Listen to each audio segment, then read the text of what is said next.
Jimmy Fire! Requiem, o Cavaleiro Vampiro! Voltamos com mais um exemplar de Requiem.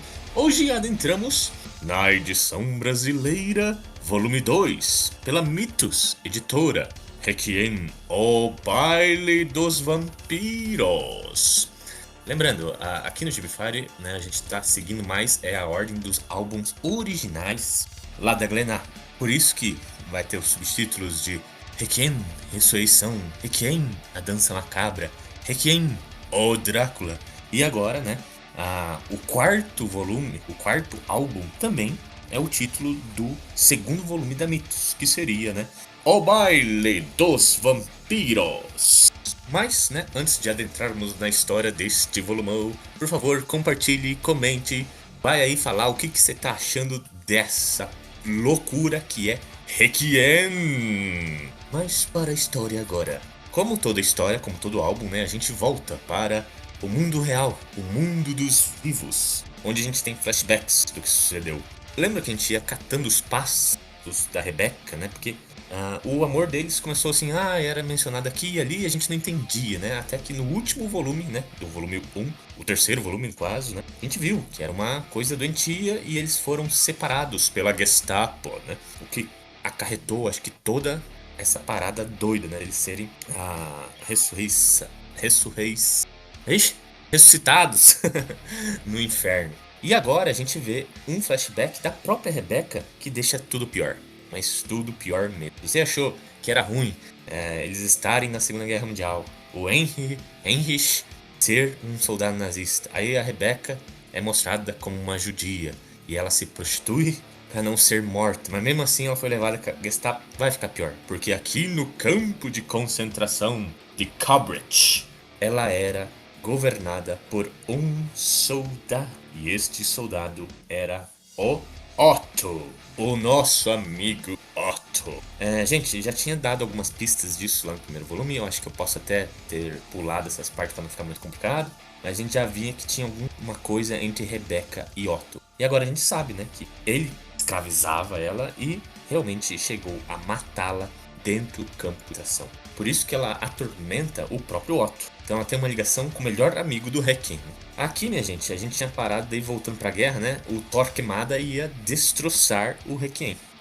Porque ele era muito forte, E a Rebecca o salva. Lembra que todos os lobisomens têm um mecanismo ali de controle pelos lemurianos. Ela dá uma apaziguada nele, o que faz o Requiem conseguir dar uma restabelecida e afugentar o Torquemada. Mas isso não vai ser muito importante porque daí eles vão ser interrompidos pela Lady Claudia. A Lady Claudia, ela é também uma cavaleira vampira.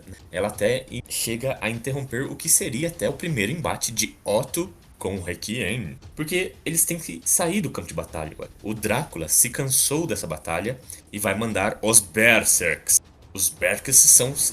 Não deu muito a entender o que são esses Berserks, mas eles são gigantescos, parecem uns robô vampiro demônio. E eles são muito fortes, eles destroem tudo que vê no caminho, inclusive os seus companheiros vampiros. E dá muito certo, assim que os vampiros saem do campo, os Berserks destroem tudo. Os centauros, os lobisomens e a batalha é vencida. E aqui a gente vai ter daí uma cena muito semelhante, né? Que é a Rebecca sendo levada por uma polícia, uma milícia governamental que tem preconceito contra uma raça, um povo étnico. E a imagem da Rebecca sendo levada pela Gestapo é repetida, só que agora a Rebecca sendo levada pela milícia vampírica. E ela é presa. Isso é dito que ela vai ser entregue a Drácula para ser... A primeira mordida é sempre de Drácula. O que me lembrou muito o Prima Nocta, né? Uma lei que existia na época medieval, né? Onde o senhor do feudo poderia ter a primeira noite de qualquer mulher dentro do seu feudo. Então, achei interessante essa parte, que a primeira mordida é do Drácula. E a Rebecca vai ser uma delas. Pra festejar, o Drácula summona assim, um baile de gala. Um baile do inferno, onde todo mundo vai usar máscara. Então tá tendo um baile e é tudo flutuante, né? Lembra, eles estão em Lemúria, então eles estão tudo naqueles barcos flutuantes, né? E no barco principal vai rolar um baile de gala. Então o Requiem, o Otto, a Lady Cláudia, até o Drácula, né? Se vestem com vestidos, máscaras super luxuosos. Mas o Requiem não quer ficar parado. Ele vai tentar salvar a Rebecca, que está presa nos porões. E ele engana a Lady Cláudia. Talvez eu também não tenha muito comentário sobre a Lady Cláudia, mas ela vem percorrendo as histórias como um fator meio que caótico. Ela é uma cavaleira vampira, mas ela tem um apreço pelo caos, então tudo quanto é pra zoar a parada, parece que a Lady Cláudia é pé. Então ela vai até lá pra fazer uns jogos meio mesquinhos, tanto porque o namorado, o atual namorado da Rebecca, é o cara que atormenta a própria Lady Cláudia, né? Então ela tem interesse nesse casal que tá lá nas masmorras. Chegando lá, o Requiem fala assim, ó, agora, Rebecca, sua filha da puta, tira sua roupa que eu vou tirar Opa, perdão. Ô, Lady Cláudia, tira sua roupa, sua filha da puta, que eu vou tirar a Rebecca daqui com ela usando as suas roupas. E ele deixa a Lady Cláudia acorrentada lá nas masmorras. Junto com o cara que quer matar ela mais nesse mundo, né? Que é o Sean. E o Sean agora tá lá com a Lady Cláudia toda acorrentada à mercê dele. E pra fugir, gente, eles vão fugir dentro de um avião muito semelhante àqueles bimotor da Primeira Guerra Mundial, só que um avião todo demoníaco, né? Nesse gibi do Pat Mills e do Oliver Leroy, nada é normal, né? Então esse avião tem a caveira, é tudo negro, parece o Pérola Negra dos aviões bimotores, né? E eles vão fugir. E eles começam. O problema, minha gente, é que esse baile, né? Um dos festividades é que tá acontecendo uma chuva de demônio. No inferno acontece uma chuva de demônio. Que eles falam que são os demônios do limbo, né? Eles estão até bem guardados dentro dos navios, que tem um mecanismo ali de proteção, que não deixa os demônios entrar. O problema é que quando o Requiem sai com o avião, ele tira essa proteção. E é assim que vai terminar esse gibi. Eles indo em direção a essa horda de demônios, essa chuva de demônios, dentro de um aviãozinho de motor demoníaco. Muito, muito, muito foda. E o único que vê isso tudo acontecendo é o Otto. E o Otto, quando vê, fala assim, porra, ele tá levando aquela judia. Ele leva o ódio de judeus até ao inferno. E ele fala, agora eu vou atrás desse spawn no cu, né? Então o Otto deixou de ser o nosso amigo, parceiro, camarada, para ser esse nazista pau no cu. Uma coisa que eu queria comentar um pouquinho também é sobre esse baile de máscaras. Ele não é assim do nada. Lembra que tem todo aquele plot do Requiem sendo o Turing, a reencarnação de Turing. Tem gente que tá até se confundindo como se ele já fosse o próprio Turing, né? Então tem tudo isso e isso serve, né? A máscara serve pro próprio Drácula não ver que ele é o Turing, né?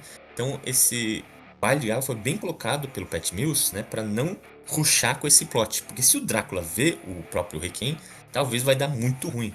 Ele e toda a família dele, né? A Lady Bathory e toda aquela corte, principalmente o outro lá, o Nero, né? Que é um cara que perdeu o braço pelo Turing verdadeiro, né? Então se aquele próprio Nero, que acho que é o filho mais preferido do Drácula, vê o Requiem, pode dar muito ruim, né? Então essa baile de máscara ali até serviu para esse plot ficar um pouco resguardado para depois. E também, eu também não comentei muito, mas tem o plotzinho da rebelião, né? Lembra que o Sr. Cryptus está se juntando com o Sr. Mortis, né? Para eles roubarem os óculos negros, né? Então tá tudo rolando isso. E agora a gente vê que outro filho do Drácula, que é o Sr. Sabbath, o Black Sabbath, né? Que é aquele cara que fica todo ennegrecido com 666 na testa. Ele vai até os arqueólogos e também tá plotando junto dos arqueólogos para derrotar o Drácula. Os arqueólogos são esse tipo cientistas desse mundo doido, né? Eles são de Dracônia também, só que eles têm o tema de ser assim múmias. Então os sarcófagos deles são assim todo tecnológicos, mas por exemplo o chefe é um sarcófago em formato de esfinge. Eles estão numa pirâmide, mas a pirâmide é ao contrário, porque ela fica flutuando e ao contrário, né? Então eles têm o tema egípcio, múmias. E tem uma coisa muito foda, porque eles são múmias, então para sair do sarcófago eles têm que matar uma vítima, estripar ela de toda a carne que tem dentro até sobrar pele, e eles entram nessa pele nova. E aparentemente, né, eles querem as peles dos vampiros para eles terem peles assim mais longevas para conseguir andar por aí, né? Então o plot de rebelião contra Drácula começa a ficar mais pesado. Então tem várias gente que não tá muito feliz com o reino de Drácula em Dracônia. Eu também queria falar também dos designs do baile, são muito fofos. E, gente, tem uma mulher escabrosa que ela parece que com um cabelo da Renascença em Inglaterra. Então ela tem um coque gigantesco, mas quando você olha mais com atenção, não é um coque, minha gente. A cabeça dela é infestada de ratos, que de longe parece um cabelo todo armado para cima. Então, designs sempre muito fodas aí do Oliver Ledroit. E também a trama começa a ficar mais quente, né? Principalmente também porque agora a gente tem o primeiro salvamento, né, da Rebecca pelo Requiem. Então o plot do amorzinho vai ficar mais interessante do que toda a guerra de Dracônia. Mas é isso que eu tinha para falar de Requiem número 4, o baile dos vampiros. E a gente se vê numa próxima para o volume 5. Também no volume 2 da Mitos, que é Requiem, a Blitz Dracônica. A gente se vê lá, mas a gente falhou.